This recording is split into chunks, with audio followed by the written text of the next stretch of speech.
The harsh winds of Gamma 7 swept across the desolate mining outpost, carrying fine metallic dust that coated everything in a thin gray layer. Una Park stood at the observation deck, her eyes fixed on the distant horizon where the planet's twin moons cast long shadows across the barren landscape. She was different from the typical mining engineer. At 24, Una possessed a calm that unsettled her colleagues. Her hands moved precisely across the holographic control panels, tracking mineral deposits and atmospheric conditions with an almost instinctive understanding. The first warning came as a subtle vibration. Most would have missed it, but Una's fingers froze mid-calculation. Something was approaching. The sensor array began to pulse with an angry red warning, cutting through the usual monotonous beeps of the station's equipment. In the distance, a massive shadow began to block out the stars. The alien warship wasn't just large, it was enormous. Its design defied human engineering principles, with curved surfaces that seemed to shift and breathe like a living organism. Una watched as the ship's outer membrane pulsed with an unnatural green-blue energy. Her communication unit crackled. Outpost Delta, we have an unidentified massive object entering planetary space. Repeat. Unidentified object approaching. Una knew better. This was no unidentified object. This was an invasion. The other engineers around her began to panic. Screens flashed with emergency protocols. Evacuation sirens started their haunting wail. But Una remained still, her mind racing through potential scenarios. The ship didn't approach like a typical invasion craft. It moved with a strange grace, almost like a predator stalking its prey. Precision. Calculation. Purpose. Within moments, smaller craft began to detach from the main vessel. They looked like metallic droplets, each capable of piercing through the planet's defensive shields. Una recognized the technology Vorlon Imperial design, known for their ruthless military tactics. A massive figure emerged from the lead dropship. Dahan, the alien champion, stood nearly 3 meters tall. His exoskeleton wasn't just armor, it was a living weapon.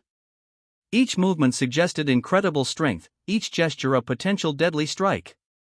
The colonists had mere minutes. Some ran. Some froze in terror.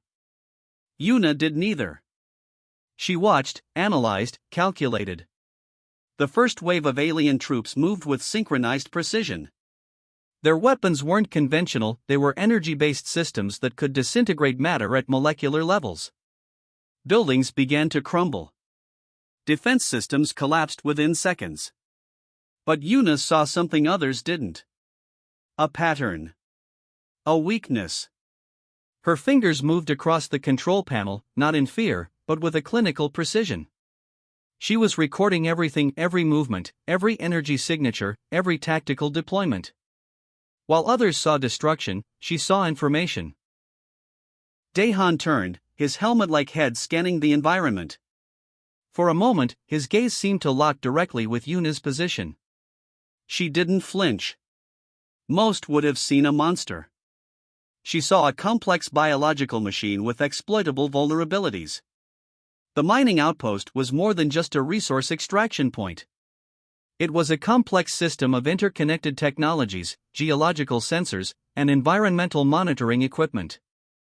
And Una knew every single detail. As chaos erupted around her, she remained calm.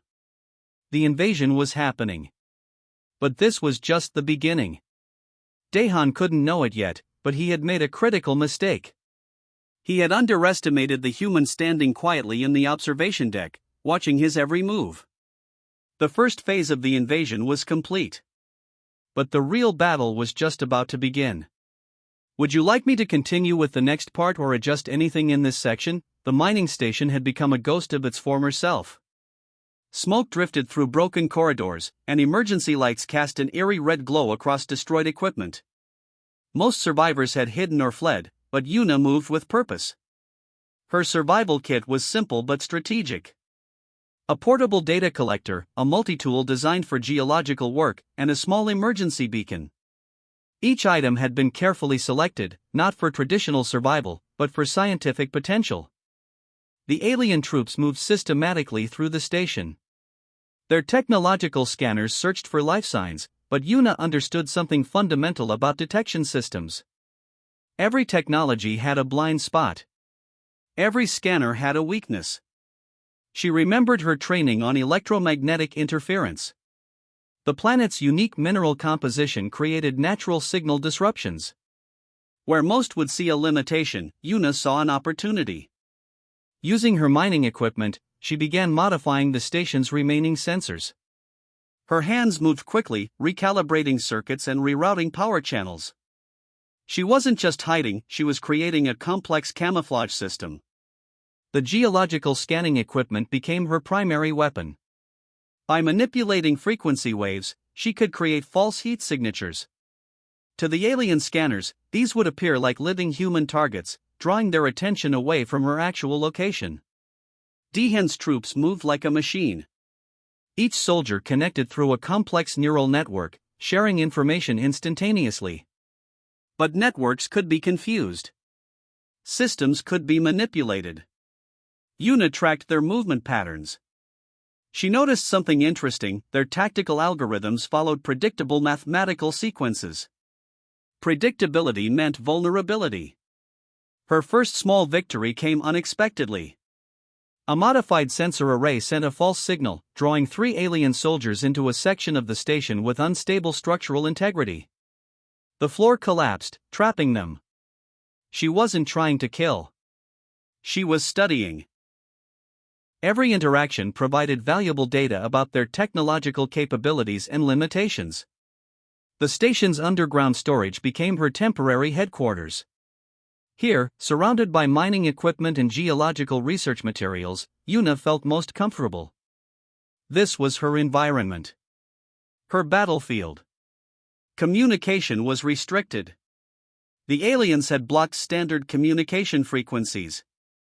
But Yuna understood something about communication that went beyond traditional radio waves. She began using the station's mineral detection equipment to create subtle communication pulses. Low-frequency signals. Barely detectable. But potentially communicable. Her plan wasn't about direct confrontation. It was about understanding. Analyzing. Preparing. Outside, Dehan continued his systematic destruction. He believed complete victory was inevitable. Humans were seen as a minor species, technologically inferior, biologically weak. He would soon learn differently. Yuna checked her modified equipment. A small smile crossed her face. The real game was just beginning. And she was going to play it her way. The aliens thought they were hunting. They didn't realize they were being studied. Every movement. Every technological interaction. Every tactical decision was being carefully documented and analyzed. Survival wasn't just about staying alive. It was about understanding. And in understanding, finding a way to fight back. The red emergency lights continued to pulse. Shadows moved through the damaged corridors. And in the middle of this chaos, a young human engineer prepared her next move. The invasion was far from over. And Yuna Park was just getting started. Would you like me to continue with the next part or make any adjustments to this section? The underground storage area had become Yuna's secret laboratory. Scattered mining equipment, broken communication devices, and geological scanning tools surrounded her makeshift workspace. She worked methodically, her fingers moving with a surgeon's precision. Dehan's troops continued their systematic destruction above ground, believing total victory was moments away. They didn't realize a more dangerous threat was developing right beneath their feet. Yuna understood the planet's unique electromagnetic properties better than anyone. Gamma 7 wasn't just a mining location, it was a complex geological system with extraordinary potential. The minerals here weren't just resources. They were potential weapons. She discovered that the planet's specific mineral composition could create natural electromagnetic disruption fields. By carefully manipulating these minerals, she could create localized energy interference that would completely blind alien technological systems. Her first prototype was crude but promising. Using crushed mineral samples and reconfigured mining equipment, she created a small device capable of generating targeted energy waves. These waves could potentially disable complex alien communication networks. The alien troops moved with machine-like precision. Their neural network allowed instant information sharing. But every network had vulnerabilities. And Yuna was determined to find them. She tracked their movement patterns, studied their communication frequencies, analyzed their tactical algorithms.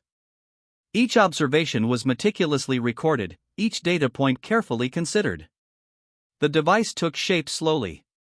Part geological tool, part communication disruptor, it represented something more than just a survival mechanism. It was a testament to human adaptability. Outside, Dahan continued his invasion. Large sections of the mining station had been destroyed. Smoke billowed from damaged structures. The alien champion believed resistance was futile. He was about to be proven wrong.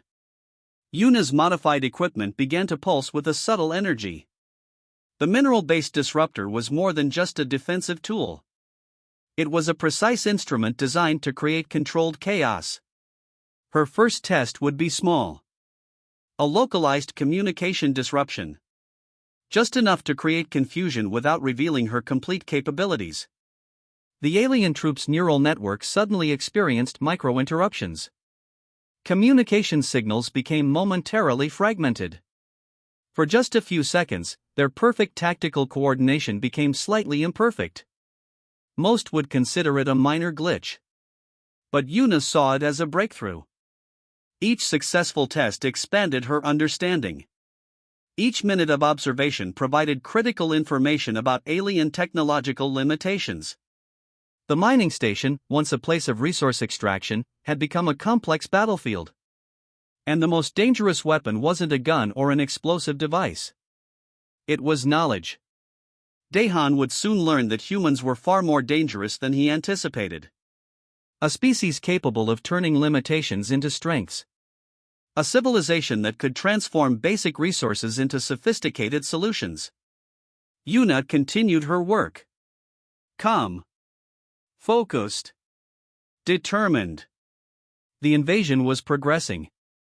But the real battle was just beginning. And she was ready. Would you like me to continue with the next part or make any adjustments to this section? The underground mineral caverns stretched like a complex labyrinth beneath the planetary surface. Yuna moved silently, her breathing controlled, her movements calculated. The cavern walls gleamed with exposed mineral deposits, reflecting strange light patterns that seemed to dance with each step. Dahan had tracked her. He knew a human was responsible for the recent disruptions in his invasion plan. What he didn't know was that Yuna had been preparing for this moment since the first alien dropship landed. The cavern's geological structure was her ultimate weapon. Years of mining research had taught her every potential energy channel, every structural weakness. Where others saw rock, she saw a complex system of potential energy pathways. Her modified mining equipment hung carefully from her tactical belt. Each device looked ordinary, something a standard geological engineer might carry. But Yuna had transformed them into precise instruments of potential destruction. Dahan's massive frame moved through the cavern entrance. His exoskeleton reflected the mineral's soft luminescence, making him appear more machine than living creature. Each step created small tremors that echoed through the underground network. He believed her to be insignificant. A small human engineer trapped in an impossible situation. His tactical algorithms suggested multiple elimination strategies. Quick. Efficient. Emotionless. But Yuna had been studying him. Every movement. Every potential attack pattern. She understood something fundamental about complex systems: predictability was the greatest weakness. The cavern wasn't just a battlefield. It was a carefully prepared trap. Specific mineral deposits had been subtly repositioned. Communication frequencies had been manipulated. Energy channels had been strategically redirected. What appeared to be a natural underground environment was actually a complex defensive landscape. Dahan's first attack came swiftly. Energy weapons designed to disintegrate matter fired with incredible precision. But the cavern's unique mineral composition absorbed and redirected the energy. Yuna remained perfectly still. Watching. Calculating. Her modified geological scanner began to pulse. Subtle frequencies started to interact with the cavern's natural energy channels. What seemed like random mineral deposits began to respond to her carefully prepared frequencies. The battle wasn't about physical strength. It was about understanding complex systems. Dahan realized something was wrong. His tactical systems began experiencing unexpected interference. Communication networks started fragmenting. His perfect invasion algorithm was being systematically dismantled. By a human. By her. Each step he took triggered carefully prepared responses. Mineral deposits that seemed random began to create natural barriers. Energy redirections created unexpected obstacles. What appeared to be a straightforward confrontation became a complex technological chess match. Yuna didn't move like a traditional fighter. She moved like a scientist. Each action was a calculated response. Each moment was an opportunity to understand and manipulate. The cavern began to change. Not through physical destruction, but through complex energy redistribution. Dahan's technological superiority was being systematically neutralized by a deeper understanding of natural systems. For the first time, the alien champion experienced something unfamiliar. Uncertainty. Humans were supposed to be weak. Technologically inferior. Easy to eliminate. But Yuna was rewriting that understanding with every calculated moment. The confrontation wasn't just a battle. It was a statement about human potential. Adaptation. Intelligence. Strategic thinking. These were humanity's true weapons. And Dahan was about to experience them firsthand. Would you like me to continue with the final part or make any adjustments to this section? The moment stretched like an elastic band, ready to snap. Dahan's massive form seemed frozen, his technological systems experiencing complete breakdown. Yuna stood perfectly still, her heart racing beneath a calm exterior. Mineral channels beneath the cavern floor began to pulse with unexpected energy.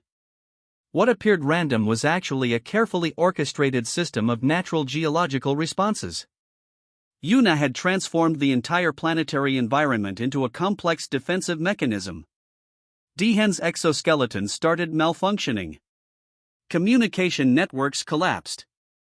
His neural systems, once considered invincible, now flickered like dying electronic signals.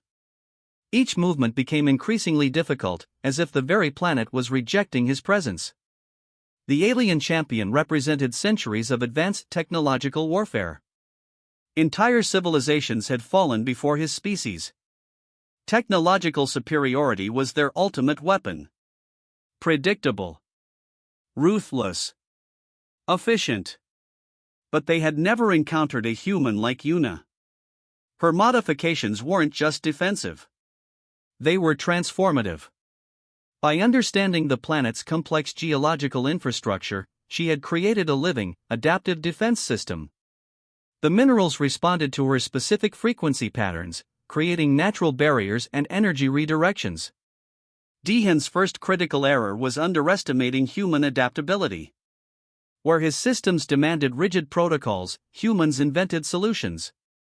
Where his technology followed strict mathematical algorithms, human creativity found unexpected pathways. The cavern walls seemed to breathe. Mineral deposits shifted subtly. Energy channels redirected with mathematical precision. What appeared chaotic was actually a carefully designed response system. Yuna's geological scanner continued its subtle pulse. Each frequency was a calculated message, each energy wave a strategic communication. She wasn't just defending. She was communicating with the planet's natural systems. Minutes passed. Dahan's technological superiority crumbled. His massive frame, once a symbol of absolute power, now seemed vulnerable. Each movement became increasingly restricted, as if the planetary environment itself was rejecting his invasion. Human potential wasn't about physical strength. It was about understanding, adaptation, creative problem solving. The final moments came unexpectedly. A complex mineral channel redirected a massive energy surge directly through Dehan's communication network. His exoskeleton, once impenetrable, now became a complex technological prison. He fell. Not dramatically. Not with explosion. But with a soft, almost gentle technological surrender. Yuna watched carefully. Her victory wasn't about destruction. It was about understanding. Demonstrating that technological superiority meant nothing against genuine intelligence and adaptability. The mining station above began to restore itself. Communication systems flickered back to life. Surviving colonists emerged from hidden shelters, witnessing the aftermath of an impossible victory. Dehan represented an advanced civilization that had conquered countless worlds. Believed in their absolute technological supremacy. Considered humans a minor, insignificant species. They would learn differently. One small victory. But a message sent across the galaxy. Humans were not to be underestimated. The planetary dust settled. Mineral channels returned to their natural state. And Yuna Park stood silently, having transformed an impossible situation into an unexpected triumph. Humanity's true strength wasn't in weapons. It was in understanding. In adaptability. In the ability to transform challenges into opportunities. The invasion was over. But the real story was just beginning. Would you like me to make any adjustments to this final part of the story?